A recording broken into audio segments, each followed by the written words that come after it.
रायसेन लोकसभा क्षेत्र में चुनाव के रण में एक तरफ मामा और एक तरफ दादा। अभी जैसा हमें पता पड़ा, दादा ने अभी वोटिंग करी है। वोटिंग करने के बाद दादा का क्या रुझान है, आइए हम बात करते हैं। देखिए, वोटिंग करके हम बाहर आए। जनता का रुझान कांग्रेस की तरफ है। बदलाव चाहते हैं। क्षेत्र में कोई काम नहीं हुआ, 30-32 साल का कोई हिसाब ये मामा दे नहीं पाए। सिर्फ घोषणाएं करते रहे। ज़्यादा दूर की बात करने की आवश्यकता नहीं है।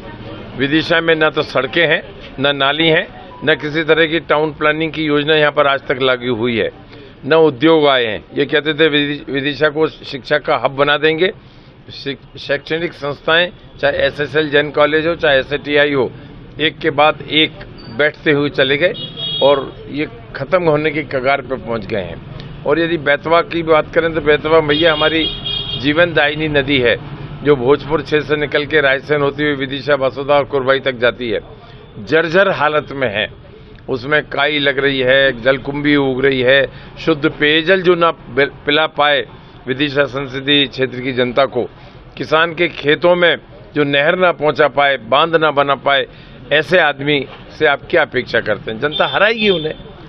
दादा, क्या जैसे पिछले अपन 2 चरण की बात करें तो वैसे तो पूरे देश में ही काफ़ी कम मतदान हुआ, और अपने लोकसभा की क्षेत्र की अपन बात करें तो अपने यहाँ भी कम मतदान हुआ। अभी स्टार्टिंग में मतदान अपने यहाँ भी स्लो है, तो ये कहाँ कितना असर डालेगा?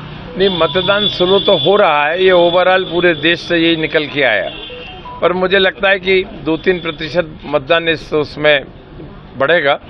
चुनाव आयोग ने और जिला प्रशासन ने कोई पहल की है, इसमें थोड़ा मोटिवेशन हुआ है, तो मतदान बढ़ेगा भी, तो भी कांग्रेस के पक्ष में ही जाएगा, हमारे पक्ष में जाएगा।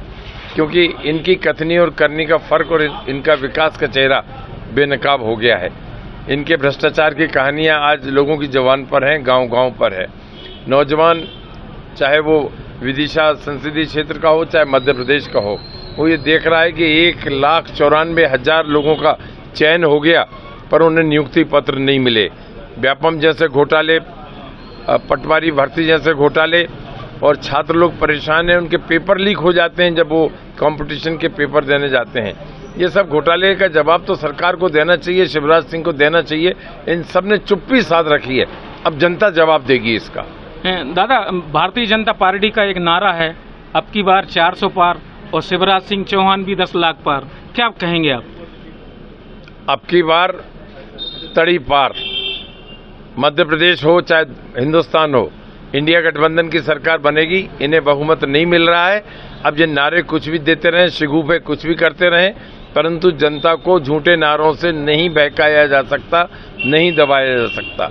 जनता ने मन बना लिया है कि इस बार विदिशा रायसेन लोकसभा क्षेत्र से बीजेपी हारेगी, प्रताप भानु शर्मा की जीत होगी और दिल्ली में इंडिया गठबंधन की सरकार बनेगी। दादा, एक प्रश्न और। भारतीय जनता पार्टी का कहना है कि जहां तक हम चुनाव की बात करें तो विदिशा से व्यक्ति विशेष के लिए एक व्यक्ति विशेष ही चुनाव लड़ रहा है, बाकी कांग्रेस तो कहीं दिख भी नहीं रही है। आप पोलिंग बूथ पे जाके देखिए, और कांग्रेस के कार्यकर्ता मुस्तैदी से अंगद की तरफ पैर जमाए चुनाव लड़वा रहे हैं, और कार्यकर्ता चुनाव लड़ रहा है।